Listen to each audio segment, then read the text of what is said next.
Nunca olvidaré el momento en que mi esposo Emilio se inclinó hacia su abogado en esa sala del tribunal, sonriendo con tanta arrogancia que me dieron ganas de gritar. Sus palabras todavía resuenan en mis oídos: me voy a llevar la mitad de sus millones, incluyendo la casa de su abuela. Después de todo, somos una sociedad conyugal. El silencio en la sala era tan denso que se podía cortar con un cuchillo. Yo permanecí quieta en mi silla, con las manos cruzadas sobre mi regazo, sosteniendo un sobre blanco que había estado guardando durante meses. Emilio no tenía idea de lo que contenía ese sobre, pero yo sí sabía que ese papel iba a cambiar todo. Durante 10 años creí que había construido una vida perfecta junto a Emilio. Cuando nos conocimos en aquella conferencia de negocios, él me deslumbró con su inteligencia y carisma. Era gerente de ventas en una empresa respetable, mientras yo dirigía el imperio familiar que había heredado, propiedades, inversiones y, lo más preciado para mí, la hermosa casa colonial de mi abuela Elena donde ahora vivíamos. Los primeros años fueron como un cuento de hadas. Emilio celebraba cada éxito de mi empresa como si fuera propio, me apoyaba en decisiones difíciles, y cuando perdí a mi abuela Elena, fue él quien me sostuvo mientras lloraba. Pensé que había encontrado a mi compañero de vida.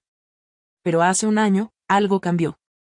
Todo comenzó después de que mi empresa tuvo el mejor año de su historia. De repente, Emilio empezó a hacer comentarios extraños sobre nuestro dinero y nuestras propiedades de una manera que me ponía los nervios de punta. Al principio pensé que solo estaba orgulloso de nosotros como pareja. La primera señal real de alarma llegó cuando lo encontré en mi oficina privada, revisando documentos financieros confidenciales esparcidos sobre mi escritorio. Cuando le pregunté qué hacía, me sonrió de una manera que no había visto antes. Solo quiero entender mejor nuestro patrimonio familiar, mi amor. Después de todo, estamos casados y esto nos afecta a los dos. Esa noche no pude dormir. Había algo en su tono, en esa palabra nuestro, que me hizo sentir como si hubiera un extraño en mi casa. Emilio comenzó a comportarse diferente. Invitaba a sus amigos a lo que ahora llamaba nuestra mansión, hablaba sobre optimizar nuestras inversiones, y cada vez que yo trataba de hablar con él sobre estos comentarios, me decía que estaba exagerando. Pero yo había heredado algo más que dinero de mi abuela Elena, había heredado su instinto para los negocios y su sabiduría sobre las personas. Lucinda me había dicho siempre: una mujer inteligente observa, escucha y se prepara. Y nunca confíes en alguien solo porque duerme en tu cama.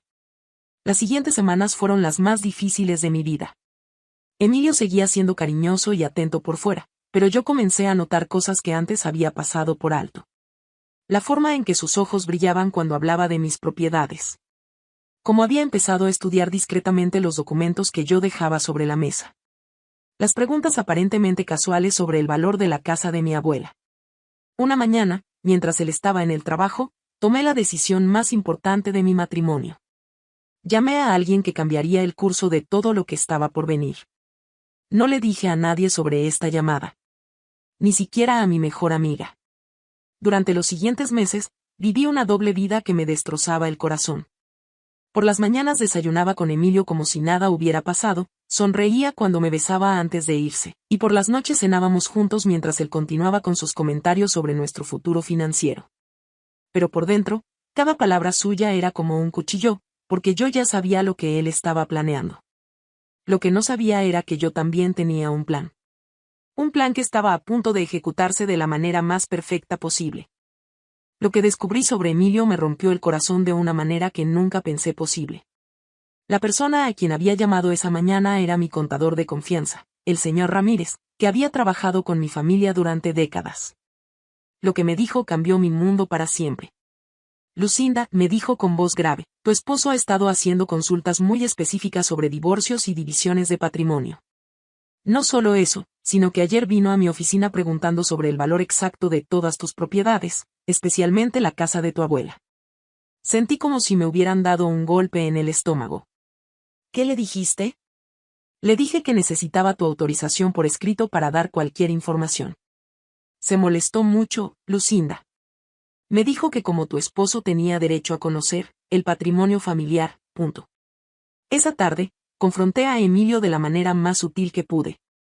Le mencioné casualmente que el señor Ramírez había llamado sobre algunos documentos.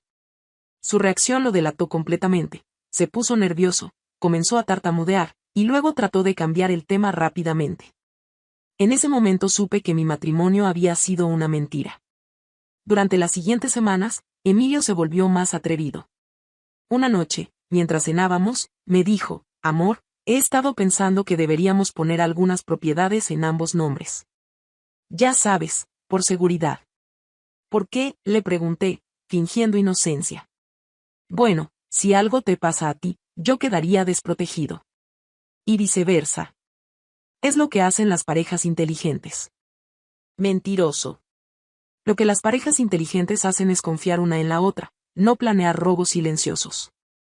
Pero Emilio había cometido un error fatal, había subestimado mi inteligencia. Mientras él planeaba cómo robar mi herencia, yo había estado construyendo la defensa perfecta.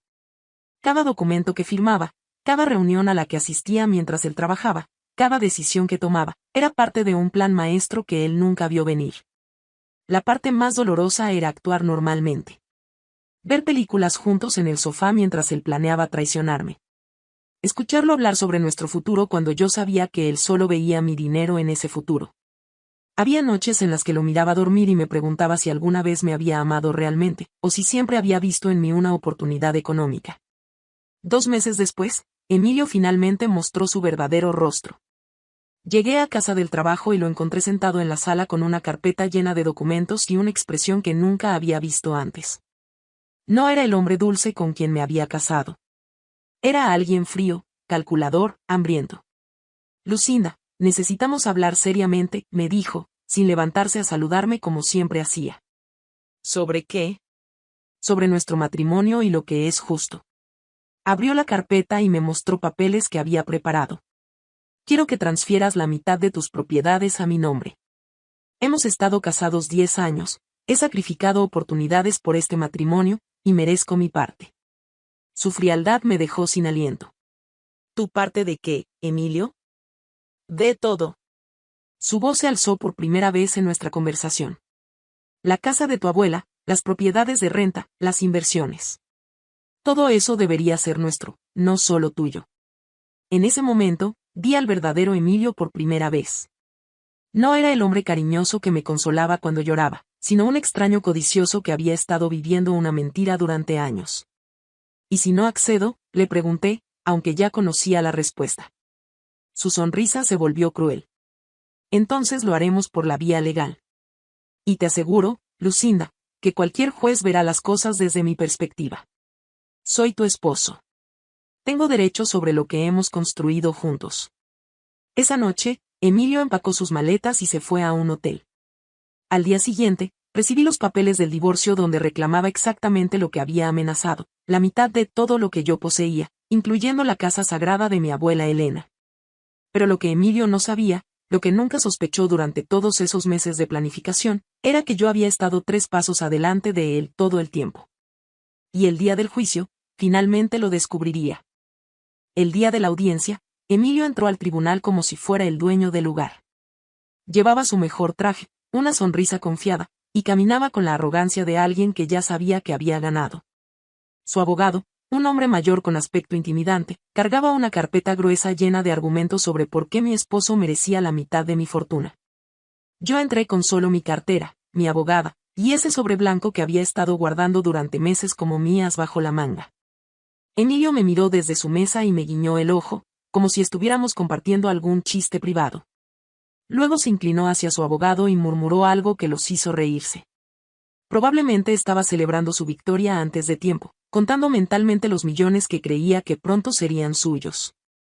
El abogado de Emilio comenzó su presentación con un discurso dramático sobre la injusticia del matrimonio moderno y los sacrificios emocionales no reconocidos. Habló durante 20 minutos sobre cómo su cliente había apoyado incondicionalmente la carrera de su esposa y cómo merecía reconocimiento financiero por su contribución al éxito familiar. Durante todo este teatro, Emilio asentía dramáticamente a cada palabra, mirándome de vez en cuando con esa sonrisa arrogante que ahora me daba náuseas. En su mente, ya estaba gastando mi dinero. Su señoría, concluyó el abogado con voz solemne, mi cliente no pide caridad. Pide justicia. Pide lo que legalmente le corresponde como esposo devoto que sacrificó sus propias oportunidades por el bien de este matrimonio. Cuando terminó, el juez se dirigió a mi abogada. Doctora Martínez, ¿Cuál es la respuesta de su clienta a estas demandas? Mi abogada se levantó con calma. Su señoría, antes de responder, hay información crucial que el tribunal debe revisar.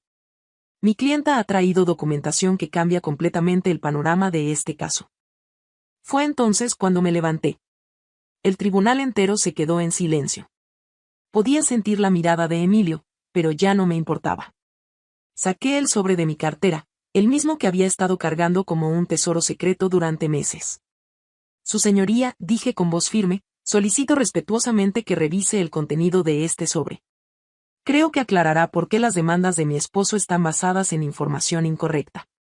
Emilio se veía confundido, pero aún confiado. Su abogado frunció el ceño, claramente preguntándose qué podía contener un simple sobre que fuera relevante para el caso. El juez tomó el sobre, lo abrió, y comenzó a leer. Al principio su expresión era neutra, pero gradualmente sus cejas se alzaron. Luego sonrió ligeramente. Y finalmente, para mi satisfacción infinita, comenzó a reírse. No era una risa cruel, sino de genuina sorpresa y, me atreví a pensar, respeto. ¿Qué dice ahí?, preguntó Emilio, su voz ahora mostrando la primera grieta en su confianza. ¿Qué contiene ese papel? El juez levantó la mirada hacia Emilio, todavía sonriendo. Señor Emilio, me temo que sus demandas están basadas en una premisa completamente equivocada. ¿Cómo? El abogado de Emilio se levantó bruscamente. Nuestro caso está fundamentado en la ley. Los bienes matrimoniales. Efectivamente, interrumpió el juez, pero según los documentos que tengo aquí, desde hace 8 meses la señora Lucinda ya no es propietaria directa de los bienes que usted reclama. El color se desvaneció del rostro de Emilio como si hubiera visto un fantasma. ¿Qué significa eso?, susurró. Significa, continuó el juez, claramente disfrutando el momento, que 8 meses antes de que usted presentara esta demanda, su esposa ya había tomado medidas para proteger la herencia familiar de exactamente esta situación. En ese momento, miré a Emilio directamente a los ojos. Ya no sentía dolor ni traición. Solo una satisfacción profunda y silenciosa. Había funcionado. Mi plan había funcionado perfectamente. ¿Pero lo mejor estaba por venir? Su señoría, mi abogada se levantó para explicar, cuando mi clienta comenzó a sospechar las verdaderas intenciones de su esposo.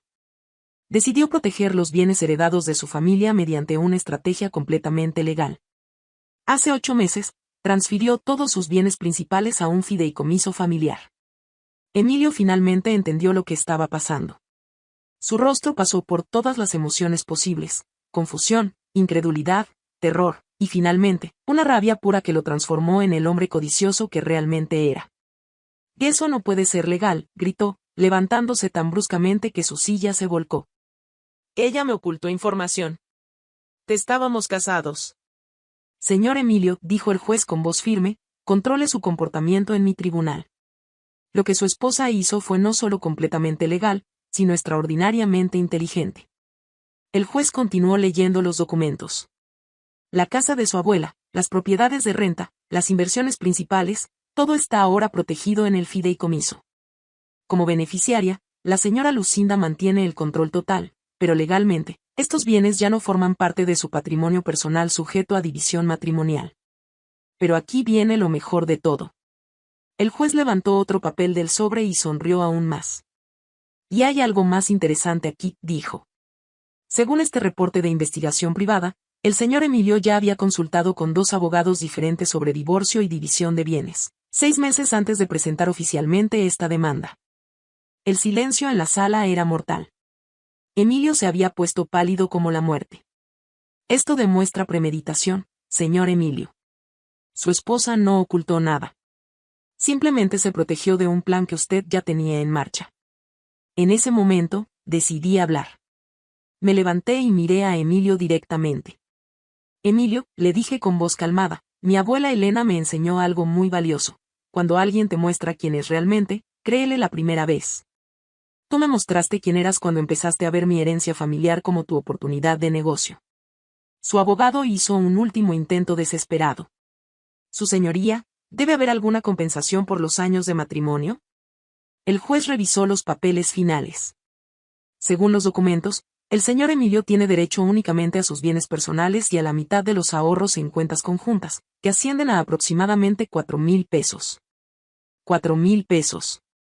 Eso era todo lo que Emilio obtendría de sus grandes planes para robar la fortuna de mi familia. Pero la historia no termina ahí. Aquí viene el segundo giro que ni siquiera Emilio esperaba.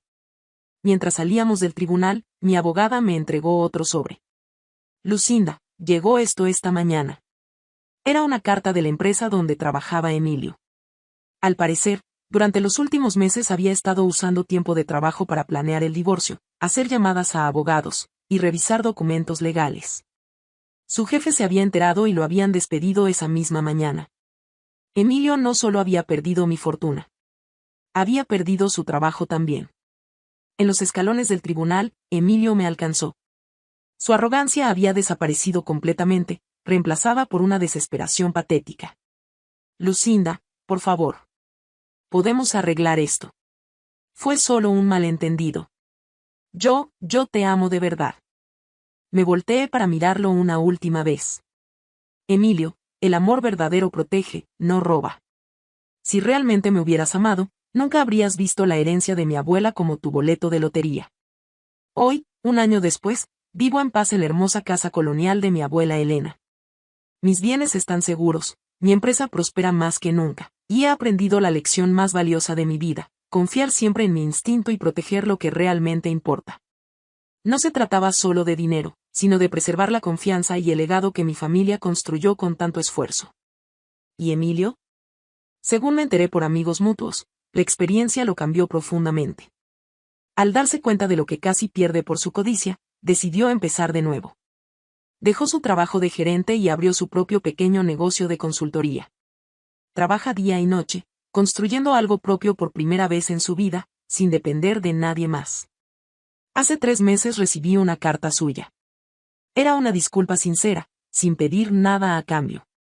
Me contaba que finalmente entendía el valor del trabajo honesto y que lamentaba profundamente haber tratado de tomar lo que no le pertenecía. No respondí la carta, pero me alegró saber que había aprendido algo de todo esto. Algunas personas nunca cambian. Pero yo sí cambié. Aprendí que la verdadera riqueza no está en el dinero, sino en conocer el valor de lo que tienes y tener la inteligencia para protegerlo. Mi abuela Elena tenía razón, una mujer inteligente observa, escucha, se prepara, y cuando llega el momento de actuar, ya está lista para ganar.